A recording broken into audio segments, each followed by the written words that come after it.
What we choose to make the reason to chase after somebody is what validates their reason for making that the valuable thing that they continue to emphasize on and stay focused on.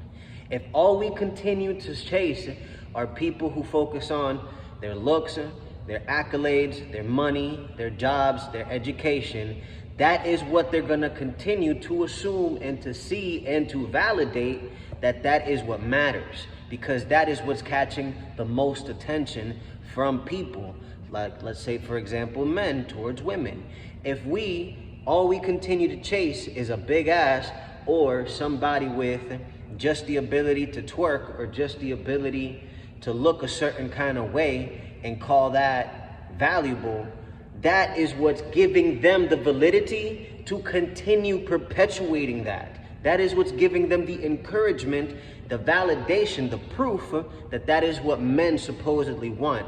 And it doesn't have to be a lot of men for people to decide to generalize it amongst all, as you obviously have seen. So if we're gonna change the narrative, start changing what we find value in when we're chasing after people. And if you don't know how to do that, then you already know you have to work on self from within. Start wondering why you value certain superficial things and start building on those aspects so that you can tear those habits down, rebuild better ones, and give yourself values that you can actually thrive off of. That will allow you to lead better and allow you to look better in the eyes of the people who seek after you.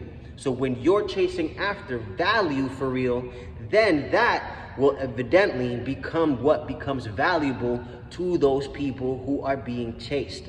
Therefore, they will focus on those qualities and those aspects rather than what we're focused on now, and eventually we'll be able to change the narrative together as a community. You can't do something like this without the other half of us. This takes all of us collectively. It's not gonna be just on one side, the men, and on the other side, just the women, and everybody working on themselves just individually forever, only, always. We have to come together at some point and break down these habits that we've been glorifying for too long. Otherwise, the narrative is going to continue to remain the same, and people are going to continue to generalize things about one another that really, at the end of the day, we know are just not true. Elevation Speaker, y'all.